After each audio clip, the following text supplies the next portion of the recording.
Tonight on CBC Vancouver News. That might not resonate with the Punjabi community or, Filipino community or the Chinese community. Lost in translation. With COVID-19 cases surging, calls to widen the health warning message. Also, she is totally isolated. This is just, to me, a high form of mental abuse. Alone in a pandemic. And I'm wanting to inquire about my mom. Her name is Eileen Rogers. Concern for the mental health of seniors living in long-term care.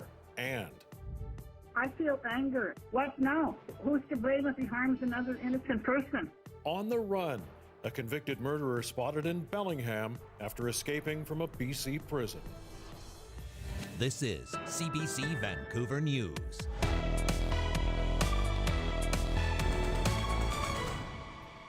Good evening. Concern tonight in the region hardest hit by COVID-19 that health warning messages may be getting lost in translation.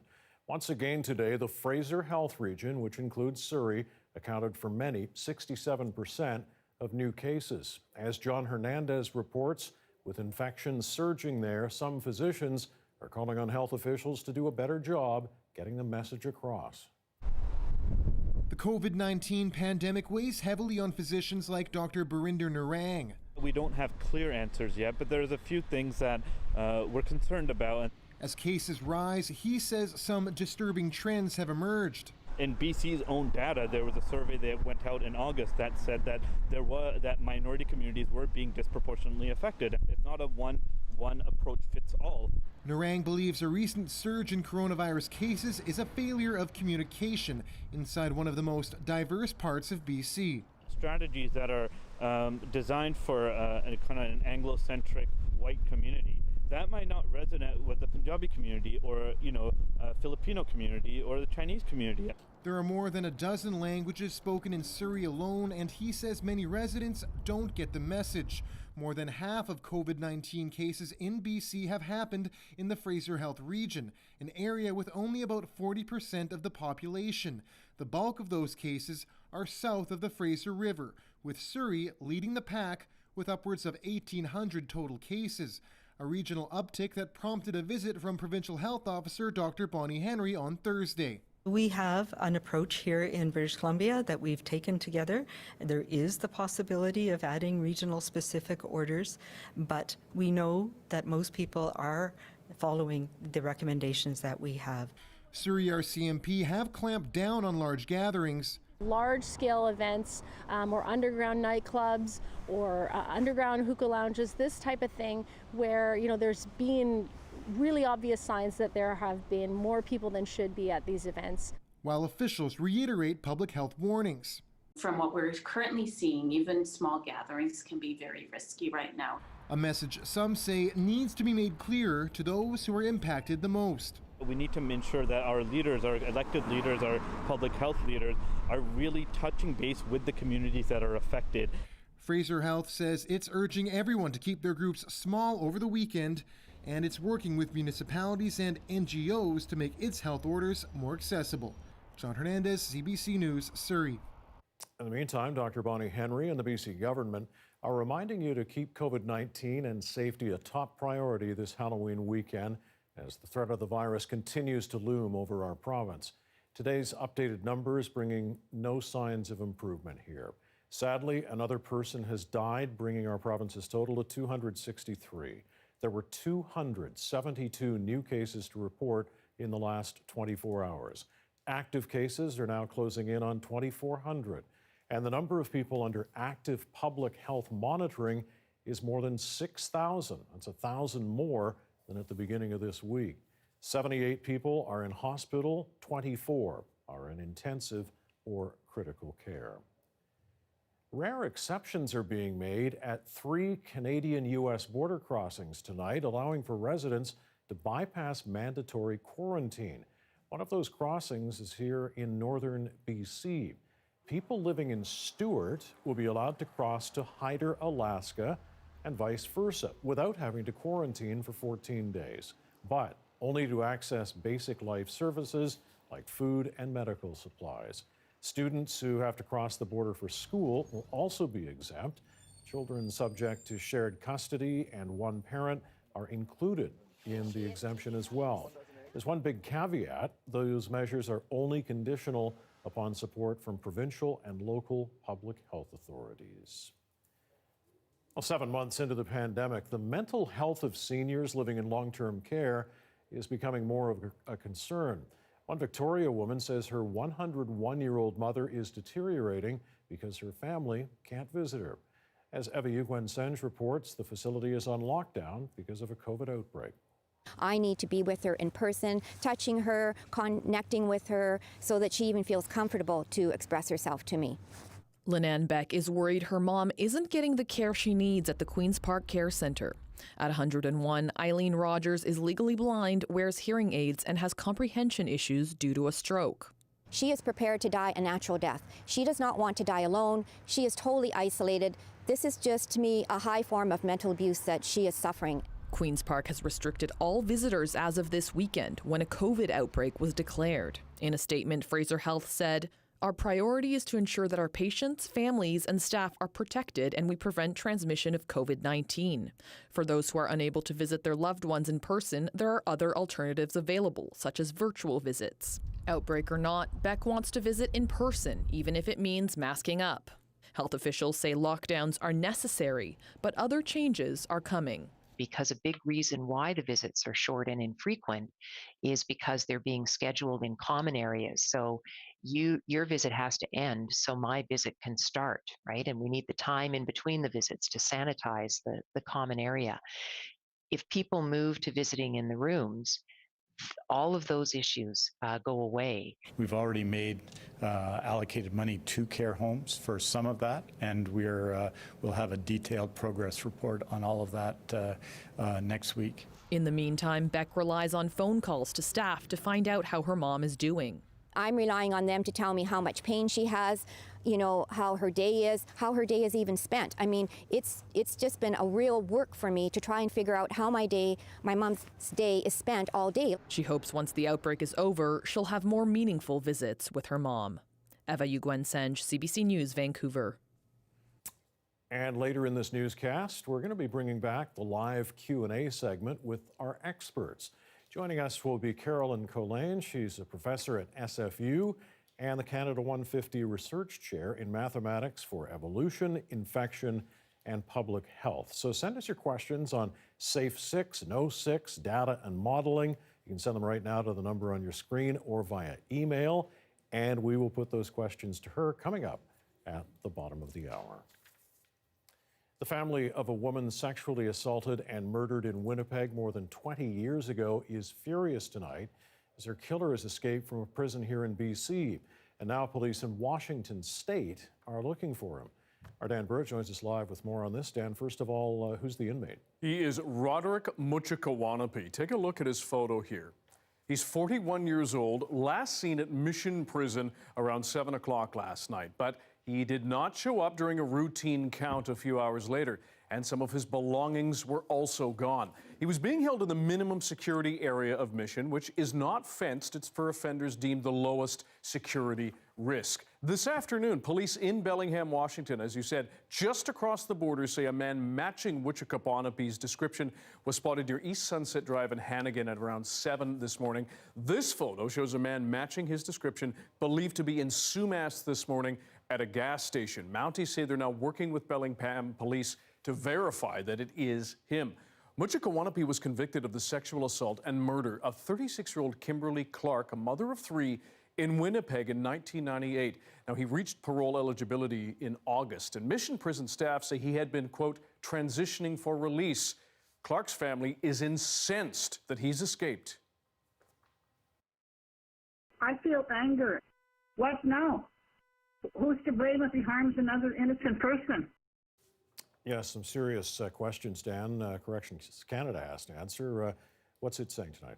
Well, the prison's assistant warden says public safety is their top concern. The RCMP has issued a warrant for Muchikawanapi's arrest. As for how he actually got away, at this point, we're working with the Mission Institution to determine exactly the method of his escape. At this point, I'm not prepared to talk about those details. Part of our investigation will be to speak with corrections staff to view any CCTV footage that they may have, and hopefully from there determine a direction of travel. Now, as we said, RCMP say it's now working with Bellingham police to confirm if Roderick Muchikawanapi was spotted in Bellingham and Sumas. Anyone who sees him is asked to call 911 right away and not to go near him. We'll have any updates at 11, and you can find more on our website, cbc.ca/BC. Mike. Dan Burrett reporting live tonight. Thanks. Well, 2 men have now been charged in the September 2019 shooting at a Cloverdale gas station. A year ago, Christian Korich was gunned down at the mobile gas station near Fraser Highway and 188th Street. 25-year-old Carlos Nathaniel Monteith is facing a count of first-degree murder, and 32-year-old Tryon DeMario Castello is charged with accessory after the fact. The Integrated Homicide Investigation Team had been working in conjunction with police departments from Squamish to Ontario in this investigation. Now, in spite of the charges today laid against the 2 men, our work isn't done. We believe that there may be others who are complicit in this heinous crime, and so we are going to continue our endeavors and ensure that everyone who had a part to play in this crime are held to account. Monteith was already in police custody for an unrelated matter, and today Castello was taken into custody by IHID. The victim was known to police but had no specific gang affiliation. Well, new data from Statistics Canada reveals Kelowna is experiencing the highest crime rate increase in Canada. The StatsCan report looks at crime data self-reported by police in 2019. Last year, Kelowna's crime rate increased by 24%, the largest increase of any metropolitan region in the country. And now, the second highest overall crime rate, just behind Lethbridge. Kelowna's violent crime rate rose 65% in 2019. One reason for the increase, Kelowna RCMP implemented tougher sexual assault reporting standards and reviewed files after public criticism. But the city also reported more robberies, break-and-enters, threats, and fraud. Metro Vancouver has fired 3 employees in connection with that deadly incident earlier this month on the Capilano River. 2 people, a father and son, were killed downstream from the Cleveland Dam following a sudden and unexpected release of water. The company reported the tragic event was due to human error during drum gate maintenance work on the dam. Metro Vancouver says it'll make no further comment at this time. High school students from around Vancouver hit the steps of Vancouver City Hall today, advocating for the passing of the new Climate Emergency Action Plan. If we do not change how we value the earth and one another, we risk losing our wildlife, our home, and the entire human race. This is why it is crucial that we take immediate action right now. Among the plan's goals are having 90% of people living within an easy walk or roll of their daily needs, and at least 80% of trips would be made on foot, bike, or transit in the next decade. The city announced a climate emergency last year, aiming to reduce emissions by 2030. Councillors will vote on the plan this coming Tuesday.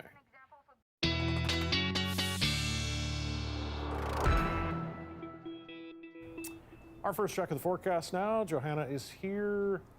You didn't need to go to the hair salon for a blowout today. You said the clear out was coming, and it most certainly did.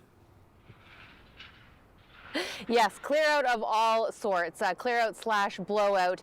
You're right, it's breezy behind that cold front. We saw some gusts up to 40 kilometers per hour through the day. Right now, YVR only showing me a gust to 25 kilometers per hour, but I'd say in the inlet we're seeing 40 plus behind that cold front. What a stunning end to the week, though, and a nice tease for the weekend ahead. Let me show you the temperatures out there right now, because temperatures will be on the cool side. I say cool side, but this is actually sort of our seasonal for this time of the year. 10 afternoon highs and overnight lows down around 4 or 5, which is what we've got this weekend. It just has been such a mild fall. So 10 right now at YVR, and holding on to the single digits across the south coast. High pressure is holding on to our forecast zone for the next few days. We're going to see a stream of moisture up towards Haida Gwaii northward, so unfortunately getting some wet weather where we have been seeing the wet weather, but high pressure holding strong for us. Now you might want to get ready for this. The most elaborate Halloween graphics, starting with the blue moon, which we will see tomorrow. We haven't seen a full moon fall on Halloween in decades. And this mummy is very happy about that. I give you not one, not two, but 3 pumpkins and a pretty decent forecast. Down around 6 overnight, clear skies, so getting into the late evening, maybe a little chilly, but I'd say, Mike, that's still something to dance about. Yeah, for sure. That mummy's got some moves. Love it. All right, Joe, thanks. We'll talk to you again in a bit. Well, trick-or-treating this Halloween means COVID safety precautions are top of mind for many families.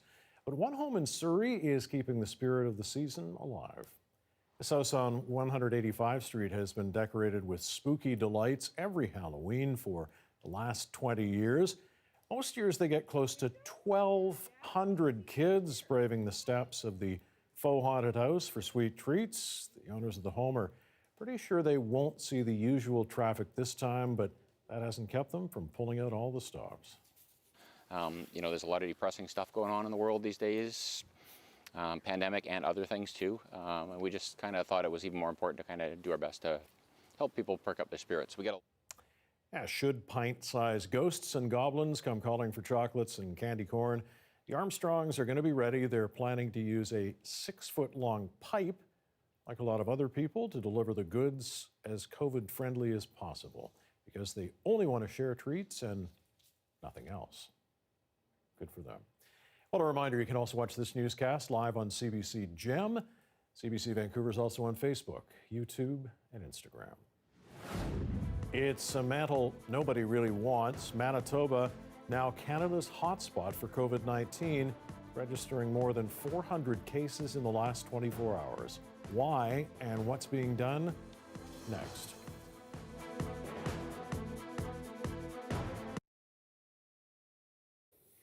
And thanks for staying with us during our commercial-free live stream tonight. Well, it's safe to say this Halloween is an unusual one for sure. Some places are seeing a shortage of pumpkins, and parents are figuring out how to let their kids trick-or-treat safely. But just when all hope seemed lost, a dragon came to the rescue, at least in one neighborhood in Nova Scotia. Colleen Jones has that story.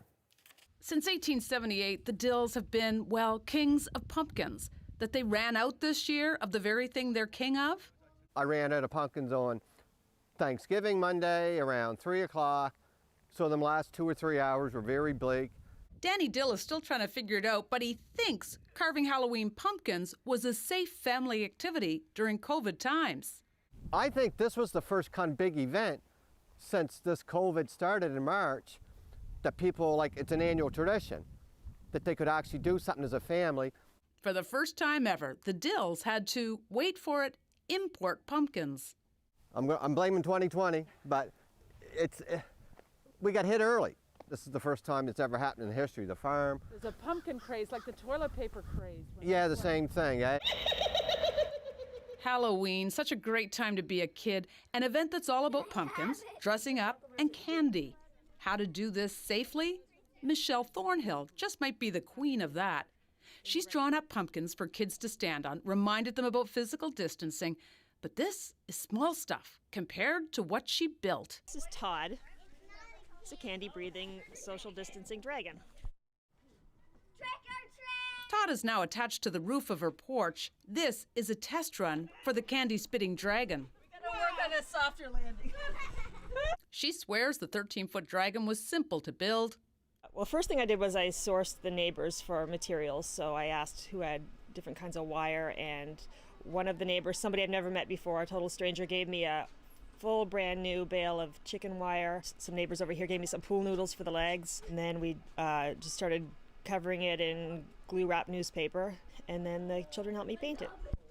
With her husband up in the window sending down the candies into what she calls the dragon's butt, the candies fall through the fire of the dragon's mouth to the waiting kids. Did you get something? Show me what you got. I think it's wonderful. I think anything that kids can get this year, anything they can get their hands on is really important. Anything kind of normal for them. They've been through a lot. We've all been through a lot, so I'm glad they can have a good time. We've already had enough tricks in 2020. Michelle hopes Halloween brings just treats, please, safely. Colleen Jones, CBC News, Dartmouth. Going to be different for sure. Okay, back in just a few moments, COVID news from across the country and around the world, including Big surge in cases in Manitoba. We'll tell you why that's happening and what officials in Manitoba are trying to do about it. And don't forget our live Q&A coming up at the bottom of the newscast. Get your questions in now.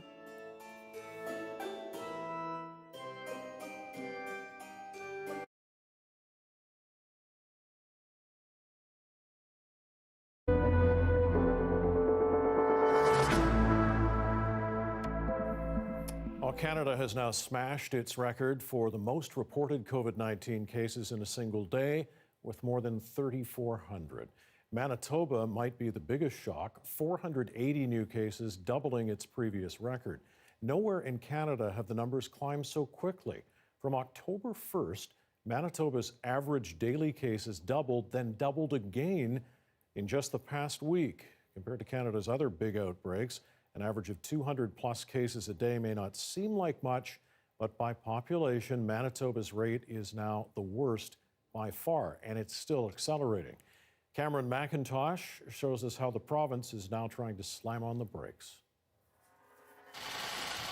Even before he spoke, Manitobans were dreading Dr. Brent Roussen's words. We're left with no choice. We have to deal with this virus and the transmission now. 480 new cases, by far the province's biggest one-day spike, forcing Winnipeg into red-level restrictions, the rest of Manitoba into orange. It's not the time to panic. It's not the full lockdown of last spring. Schools stay open, at least as much as they already are. Non-essential retail can open to 25% capacity. Bars and restaurants are limited to takeout. Today is a hard day. It's happening now because critical care in Winnipeg is reaching its limits. 96% full. Not all COVID cases, but not enough room for cases expected to come. The demand on our hospital and health system will continue to increase. And if that occurs, we will reach a point where our capacity is not able to stretch enough to meet it. All in a province that was nearly COVID-free this summer as the government pushed a fast reopening. Now Ami Hassan is shutting down his falafel restaurant again. On Monday, 80% of the employees won't be here. Winnipeg's mayor urging everyone to stay home Halloween. Now's the time for calm. It's time for compliance. While the premier is warning of steep fines, there has been little effort at enforcement. A group of doctors wrote a letter calling for a full lockdown. I think it's probably insufficient. It's risky. I think the likelihood at best is it'll slow down the progress of the epidemic. The government can't protect you from this virus. This week, a frustrated Brian Pallister lashed out at people flouting restrictions. So grow up and stop going out there and giving people COVID. He didn't speak today, leaving it to non-elected health officials to explain and reassure. We know exactly what we can and need to do. Roussen says this will last at least 2 weeks. That's the same thing he said 2 weeks ago when he moved Winnipeg to orange. The numbers haven't dropped yet. Cameron McIntosh, CBC News, Winnipeg. The federal government has announced more funding to help Indigenous people cope with COVID-19. This is on top of more than $2.2 billion Ottawa has already allocated to Indigenous and Northern communities during the pandemic. The new funding targets childcare, education, and infrastructure. Access to safe and culturally relevant early learning and childcare is essential to the recovery of Indigenous communities from COVID-19. To support First Nations, Inuit, and Métis Nation children, we will invest over $120 million to help Indigenous communities address their most critical needs, including hiring additional staff and offering training for early learning and childcare facilities. Today, I can also announce that we will invest over $25 million to help Indigenous post-secondary institutions with increased costs related to the pandemic. This will help retain staff, adapt courses for online learning, and implement public health and safety measures like additional hand-washing stations and safe space barriers. Well, shopping for food is, of course, an essential errand we all have to run during the pandemic, but how safe is your supermarket? Well, Marketplace put that to the test with a hidden camera investigation inside Canada's biggest chains. And they found out that some food safety and COVID-19 protocols aren't being followed. Asha Tomlinson reports. Let's do this. We're going inside some of Canada's largest grocery chains to find out how safe they are. Masks are mandatory indoors in Toronto, but at this Metro, we found some employees wearing their masks under their nose and chin. This staffer wasn't wearing one at all. Management are responsible for training staff on health and safety issues. Jim Chan is a former health inspector. Why no manager or anyone that asks that staff member to actually put the mask back on or tell this individual that don't put the mask down? We looked through 7 years of Toronto public health inspection records to see which stores have serious issues, like this Fortino's, owned by Loblaw. Records reveal a recent hand-washing infraction. Not surprising to former worker Lucas Lee. We'd ran out of soap in early May. So you couldn't wash your hands after going to the bathroom? Right.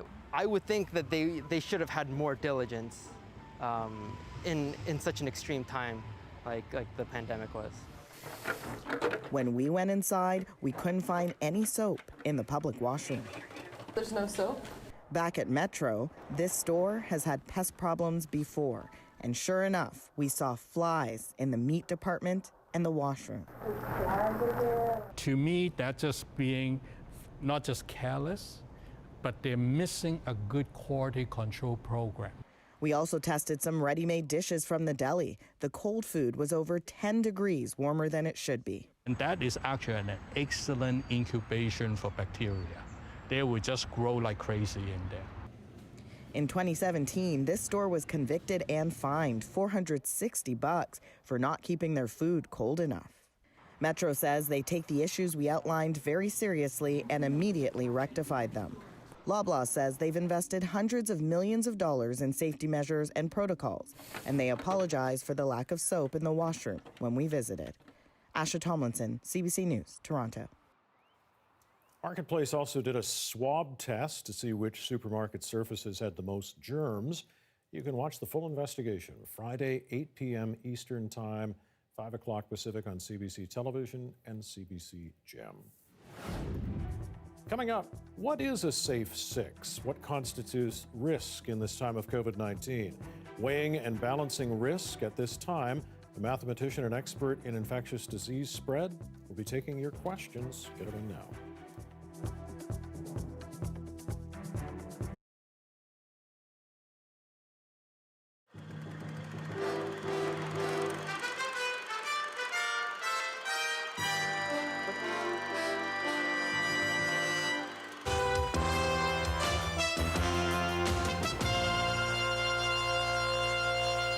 Usually means a last-minute scramble trying to figure out what to wear and all that jazz. But in Coquitlam, BC, there are 3 brothers who have spent the last 4 months getting ready for the witching hour. It looks like a pretty nice neighborhood. Quiet streets, well-kept yards. Until you get to this house.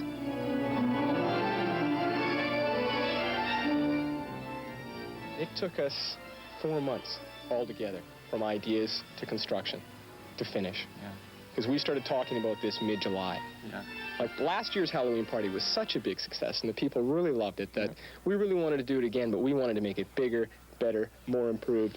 The guys responsible for all of this are 3 brothers, and they've been doing this sort of thing on and off for 7 years. We looked at this house last year and we went for my parents' place instead because this looked like it was going to be a lot of work, and it was. They do it for 2 reasons. One, it lends a little atmosphere to their annual Halloween party. This is the other reason. It is the little kids, just their eyes just lighting up and just and then clinging to your leg going, oh, I'm not coming here on Halloween night, no. But it's neat to see other people appreciate it. That's the big thing for us. When we do things like this, our Halloween party, we do it so that other people can enjoy what we've done. We love other people to really enjoy themselves.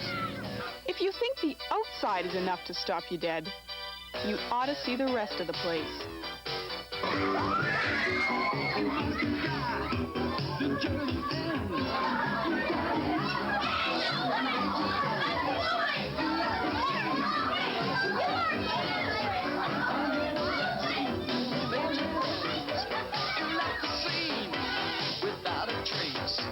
One hand on the ground, one hand in the face.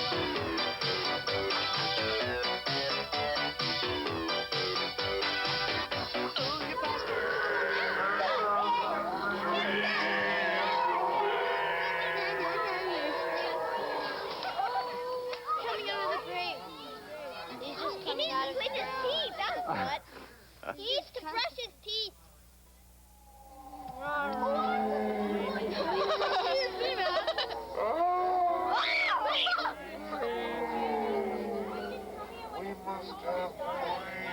Our brain, no way. I want my mine, and I'm keeping it. I don't have one anymore. Help us with our quest.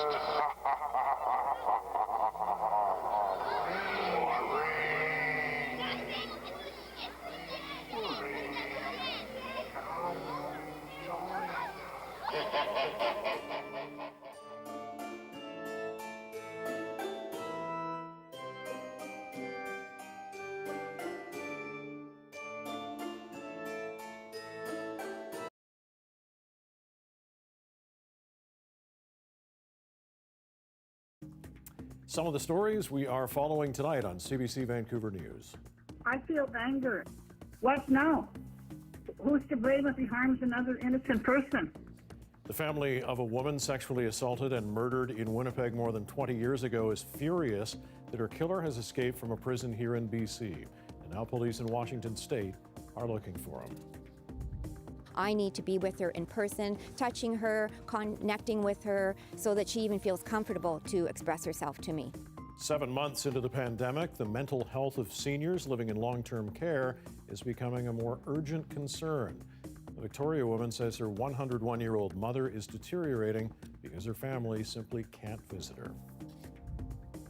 So I think that we need to ensure that our leaders, our elected leaders, our public health leaders are really touching base with the communities that are affected on a local level. Concern tonight in the region hardest hit by COVID-19 that health warning messages may be getting lost in translation. Once again today, the Fraser Health region, which includes Surrey, accounted for many, 67% of new COVID cases. With infections surging there, some physicians are now calling on health officials to do a better job getting the message across. While new COVID cases in BC continue to stay at a steady all-time high, prompting province-wide and regional restrictions on get-togethers in private homes. But those new rules are causing quite a bit of confusion about where they apply and who can come into your home. And here to answer those questions for us tonight and more is Carolyn Colleen, a professor at Simon Fraser University and Canada 150 Research Chair in Mathematics for Evolution, Infection, and Public Health. Professor Colleen, thanks so much for being with us tonight. I want to ask you, first of all, we've got quite a few questions here from our audience, but what do you make of this steady rise in cases that we've been seeing for the past couple of weeks?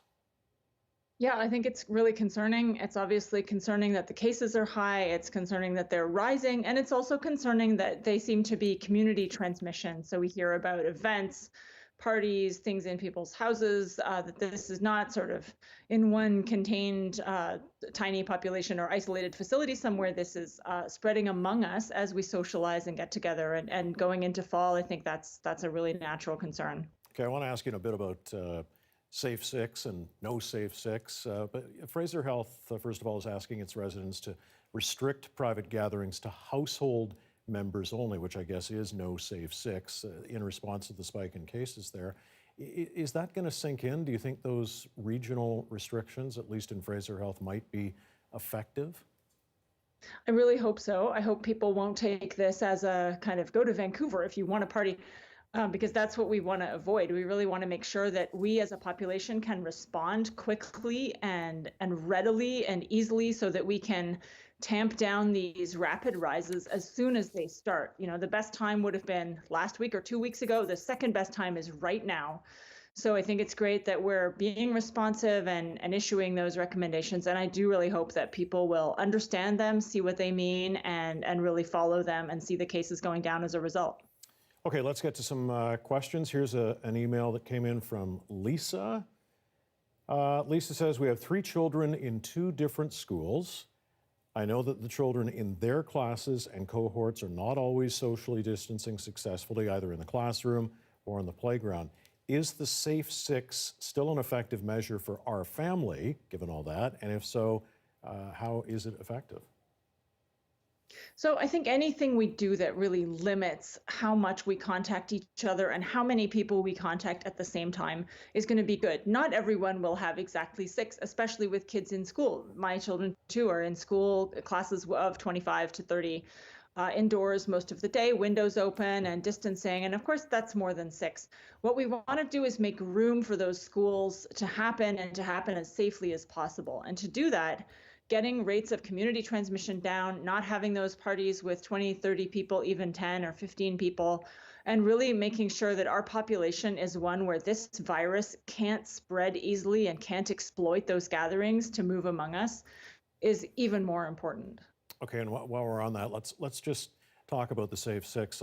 You're very good at helping us through this. I heard you on the radio yesterday or a couple of days ago. The Safe 6, it's not transferable. It truly has to be a Safe 6, right?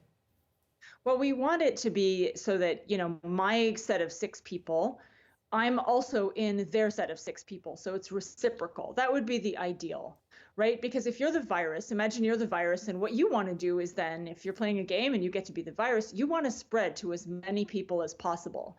So if you land at some event where there are 50 people and you can expose 30 of them because you get someone very unlucky, infectious, in a very unfortunate setting, then that's great. If those 30 people all have their 6, their Safe 6, and those 6s have them back again, it can stop there, right? Whereas if we all kind of go and have an event or a few events where we end up over those 3 or 4 days of infectiousness, we see 30 or 50, 10 people, then the virus is able to move through those chains and get to more and more people onward. And it's more likely that one of them is also unlucky and goes to another event or is very infectious in the wrong place at the wrong time. All right, a couple more questions quickly from our audience. This one about public transit. Considering the numbers, how safe is it to use public transit? I mean, it's going to depend, of course, probably where you are, but we have to understand that, we're seeing all these cases in Fraser Health right now. People are not always exposed exactly where they live. There is household transmission, but obviously there's also workplace transmission. I wouldn't panic about using public transit. Public transit is a quiet environment where people are wearing masks. Those things are good. If windows are open, that's better. If you can stay 2 meters away, that's even better. Now's not the time to pack into a really crowded vehicle indoors and start singing songs, but it's not probably the highest risk thing that you can do. I think the guidelines around staying away from crowded indoor gatherings where you're not wearing a mask, the eating, drinking, dining, singing, those are probably what we should most be seeking to avoid right now. Okay, in just about 15, 20 seconds left. Should we be, as from a parent, should we be doing indoor home play dates with classmates?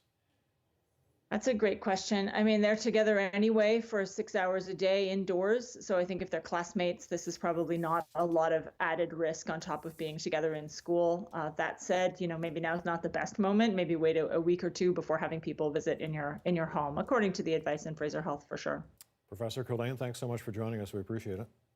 Thanks for having me. All right, Carolyn Killeen, professor at Simon Fraser University. Well, a powerful earthquake has rocked Turkey's 3rd largest city with dozens dead and many more missing. The frantic search is underway. Coming up. And 6:38 Friday evening. The weekend is here, so is Halloween. And Johanna has your Halloween forecast. And it's not very scary. Next.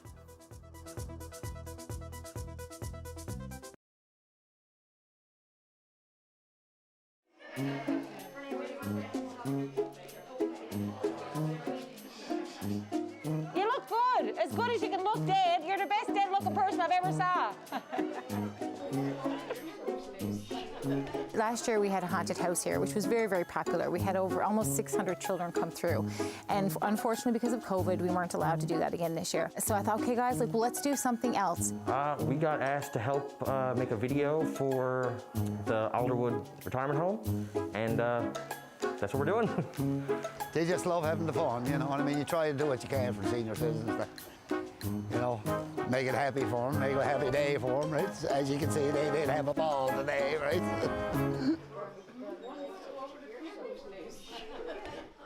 I deem you dead. By the Christ. I'm too tight. No, you're dying, no. Now, Is that feel okay? that's scary. Look at Dale. Maddie. You just sit down and then turn, okay? Okay, there you go. Right now. Don't take your time. Take your time.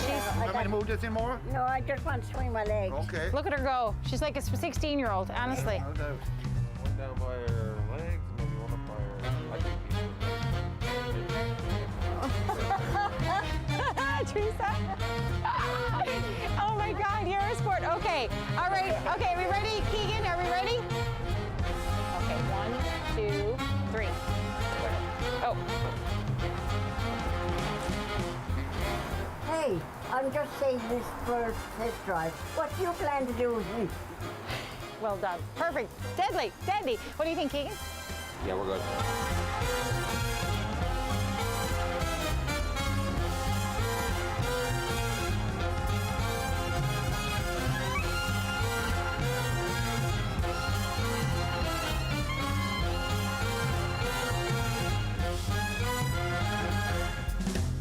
We're so excited. You know, it's a bit like they love being unexpected and they like to surprise people with what they can do. And, you know, they're so proud of this effort.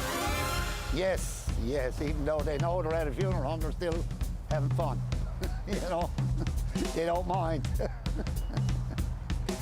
and loud, Bernie. What's wrong with you, boy? You think I'm dead or something?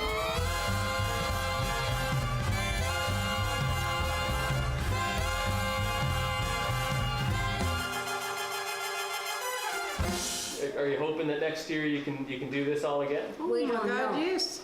We don't know from day to day. It's always a surprise. If we're around.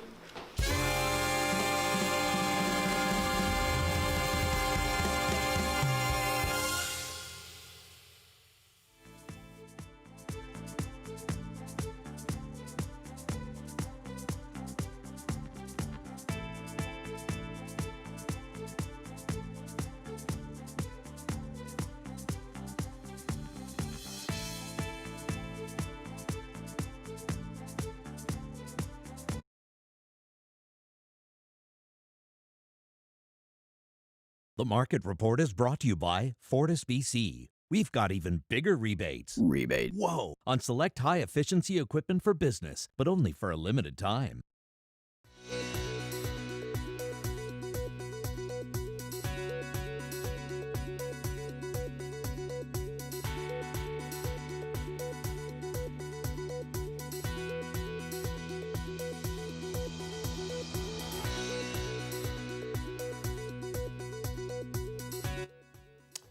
In Turkey, more than a dozen people are dead, hundreds of others injured.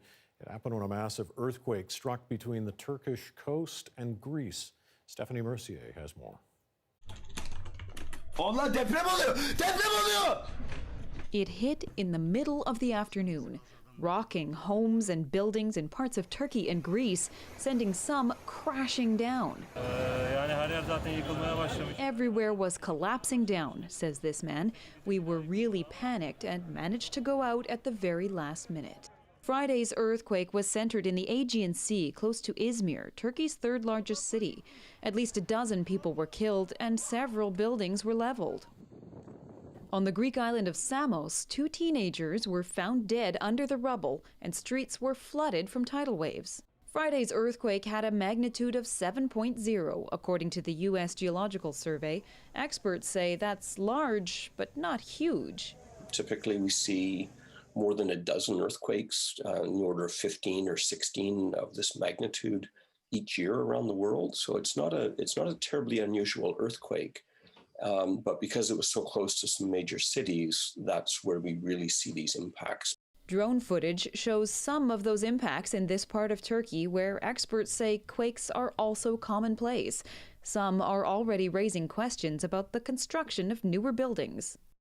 If there's some poor construction or corruption in the system, there's no way that you can escape from the total collapse. Rescuers worked after dark, even as aftershocks continued to rattle. The additional challenge, as with everything these days, is COVID-19. keeping people isolated even when their homes are gone. Stephanie Mercier, CBC News, Vancouver. And meteorologist Johanna Wagstaffe joins us now. Joe, what strikes you about, it's a big quake, what strikes you about it? Yeah, it's a reminder of how seismically active this part of the world is. It's at a triple junction of several different tectonic plates. And even though it was a shallow earthquake, it still generated that pretty significant tsunami. So we'll be watching for aftershocks in the days, weeks, and even months to follow. All of these earthquakes helping us to understand what exactly shifted during the big rupture earlier today. So we'll keep you posted as the data comes out. I want to show you the data across the country right now as far as temperatures go. We are at about a 10 right now in through Vancouver. That's what we hit today. -2 up towards Thunder Bay, a 1 out towards Halifax and St. John. Some cooler weather in through central and eastern Canada. In fact, few flakes flying in through the city of Toronto. So heads up, don't rub it in. As we look at our beautiful fall day, there's the stream of moisture up towards our north, Haida Gwaii northward getting a good amount of rain, and Terrace and Stewart northward also looking at some snow to start the day before changing over to rain. But high pressure really protecting us here in the south. You can see how clear we are for the next couple of days. And as I take you through the accumulated rainfall, not much in through southern BC. And in fact, even through Prince George, central interior, and the Peace region, just a few showers tomorrow morning. So most of the province getting by with a mainly dry day. And that also means beautiful viewing for our full moon tomorrow night. Very rare to see a full moon land right on Halloween. In fact, it's been since 1944 that we have all of this set up happening at the same time.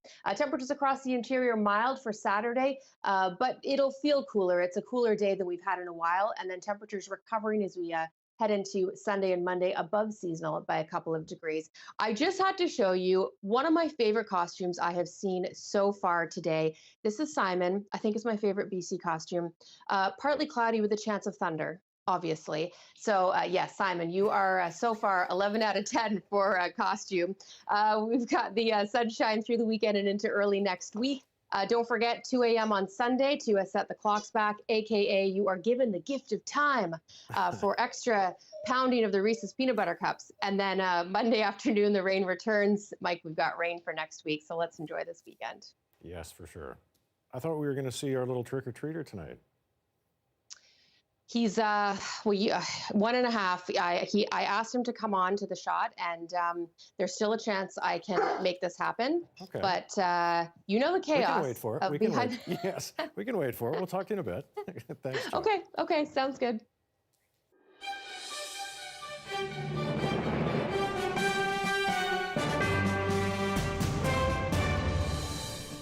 Well, the race for the White House is now entering the home stretch. This is the final weekend of campaigning ahead of Tuesday's presidential election. And today, both candidates are focusing on the same battleground states in the U.S. Midwest.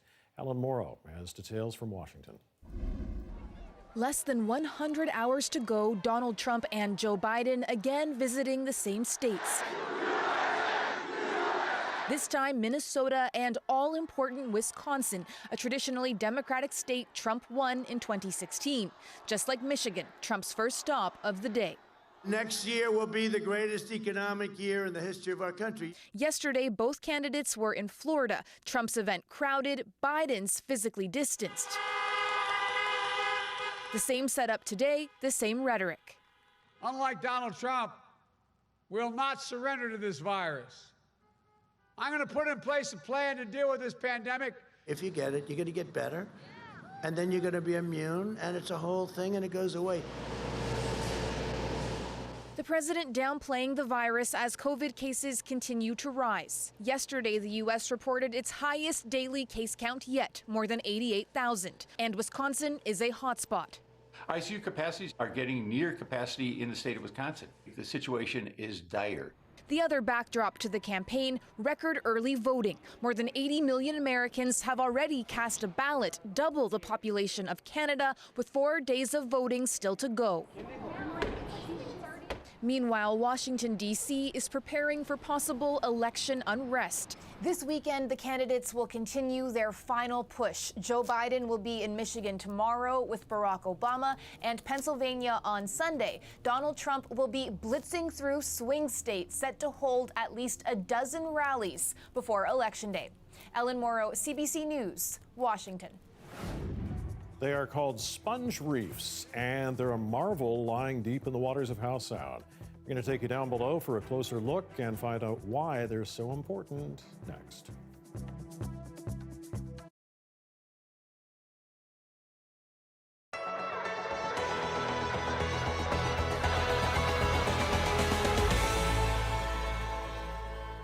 CBC Decision Desk calling for a no victory. I was 21.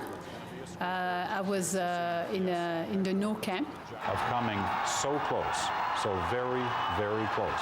That day in 1995 was Greg Kelly's 10th birthday. But he spent the evening with his father, former MNA Jeffrey Kelly, in his writing office. I for sure was very worried. I mean, that was it. I thought that the yes side was going to win. So I remember being extremely worried. And that was definitely because the people that were around me, I was feeding off them who were extremely worried, especially when the early results were coming in. I was 5 years old during the second one. My memories are blurry. For those who were in the yes camp, the memories are painful. Paul Saint-Pierre Plamondon was 18 years old. It was the first time he cast a ballot. His parents voted no. He remembers his father didn't even want to give him a lift. He said, "You're not going to go. I'm going and you're not going." And so I had to walk. Louis Favreau studies political science at McGill University.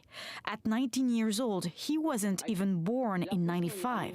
Both my parents voted no. I come from a federalist family. Frustrated by the CAQ stance on the environment, he joined the PQ. Nobody talked about it when we were young, and we didn't live this moment. But discussing the 1995 referendum with people of his age is rather hard. We haven't learned a lot about it. I mean, probably a little bit. I mean, in Sec 5 in history class, but not that much. It's not like a huge moment as it should have been. But people who are younger than me, they don't have a lot of memories of the last referendum and might forget again how much energy we spent as a society debating this issue. When we look at our studies, this political analyst says younger Quebecers are not inspired by the sovereignty debate. Éric Montigny says their nationalism is just different. They're driven by different issues like climate change or the fight for lower tuition. For them, it's like an issue in the history books.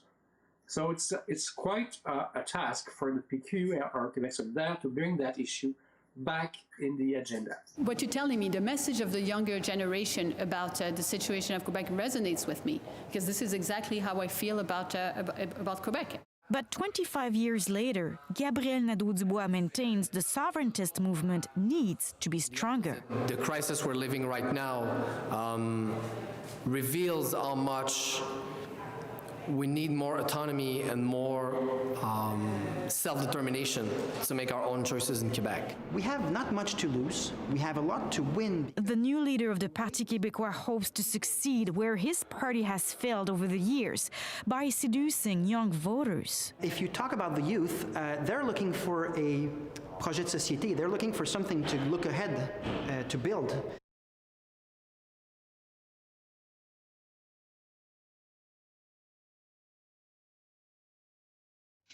Well, they have been described as alien and otherworldly, but they've been found right in our backyard on the West Coast, glass sponge reefs. That's right. The rare ecological treasures were thought to be extinct for more than 40 million years, but they've been discovered in BC waters. And the stunning reefs are the subject of a brand new documentary. And as CBC's Rafferty Baker reports tonight, it's dedicated citizens credited with finding them and working to protect them. Even in the middle of the day, you have to descend into total darkness to reach the sites in Howe Sound. When your diving light hits them, the scale comes into focus. It takes an experienced deep water diver to reach many of Howe Sound's reefs. It's the sheer size of the bioherm, or the reef in itself, I think is probably the biggest shocker for me. You know, you get down there and it's not half a dozen sponges together.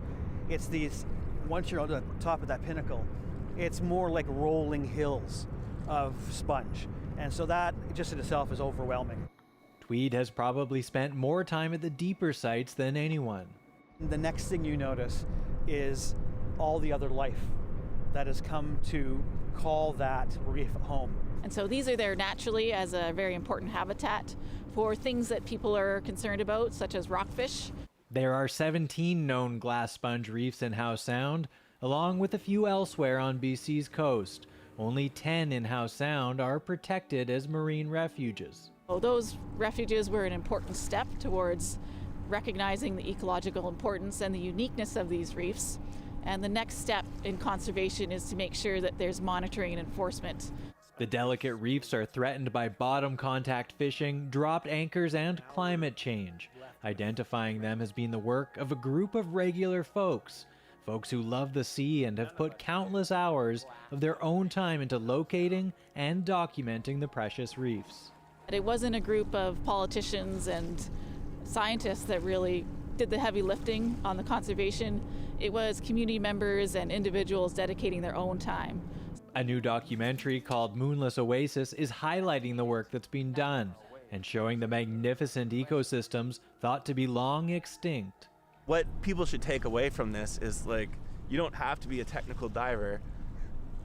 There's something in your backyard that I'm sure is worth protecting, and there are things that you can do about it. The more time I spend with these animals, the more I appreciate how delicate our entire ecosystem is. Rafferty Baker, CBC News, Vancouver. And you can see the documentary Moonless Oasis on CBC television tomorrow night at 8 and on CBC Gem. Okay, politics can be pretty frightening sometimes, but a BC Legislature Halloween event promises to be properly scary. The virtual tour held each day this week shares spooky stories about the place told by the ghost of the building's architect. And he shared some of those tales with the CBC. I am the ghost of Francis Mawson Rattenbury, the BC architect.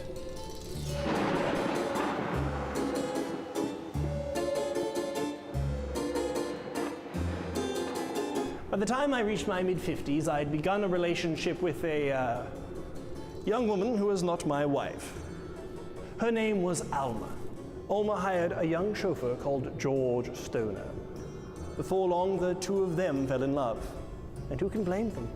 One evening, while I was sitting in my study, one other of them came up behind me and clubbed me to death with a croquet mallet. Didn't see that one coming, did you? Neither did I. New members at the Legislative Assembly often complain of a tapping sound distracting them during debate. A sort of thudding working its way down from the top to the bottom of the legislative chamber. I sought out a contractor that had done much work before. His name was Frederick Adams. Tapping that members hear is the sound of his mason's mallet. If you want a real ghost story about one of BC's speakers, however, you needn't look no further than British Columbia's first, the Honourable John Sebastian Helmeken. It is said that if you visit a building where Helmeken spent time, you still might hear the sounds of piano music drifting through the halls, as if the former speaker is still trying to soothe the sorrow of his sad life with music.